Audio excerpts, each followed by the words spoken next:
Look what I found, Stuart. We have now a ship and a captain. We shall set sail to retrace the spice route to the Indies. Let's start at Lisbon. We need to follow the Portuguese.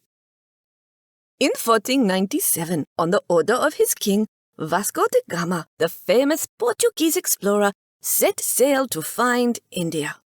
After almost a year, he and his men journeyed along the coast of Africa and eventually reached India with the ease of monsoon winds. Later, followers of da Gama took control of the Indonesian Maluku Islands, also known as the Spice Islands.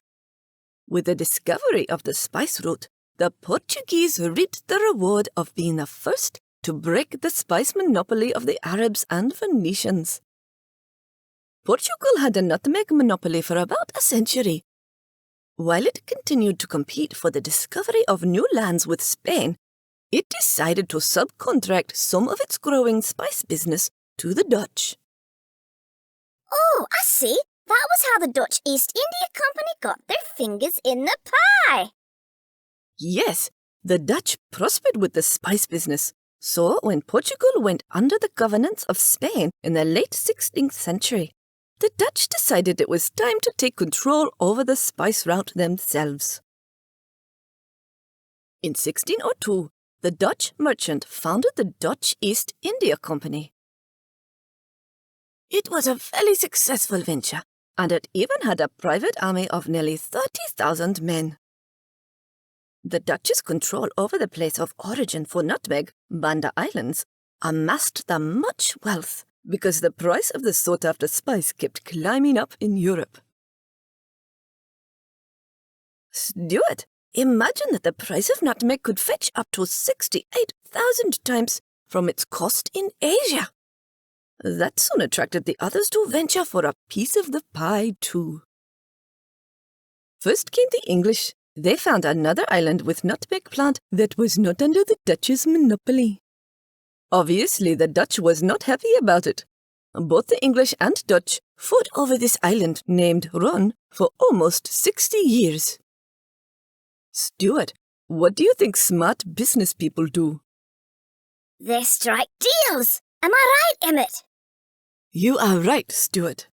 So the British and the Dutch began to look for things they would be willing to swap with each other. An acorn for a nutmeg, Emmett? Sorry, I would not agree to that. My precious acorns. You are so funny, Stuart. In fact, in 1667, the British agreed to the Dutch's offer to exchange Ron, the tiny spice island, for the Dutch trading port in America, the New Amsterdam, today's Manhattan in New York. Manhattan?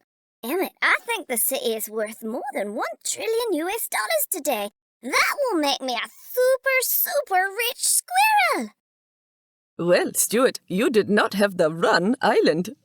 Well, maybe my great-grandpa should have marketed the acorns as a spice. Now, that is not the end of the story, Stuart.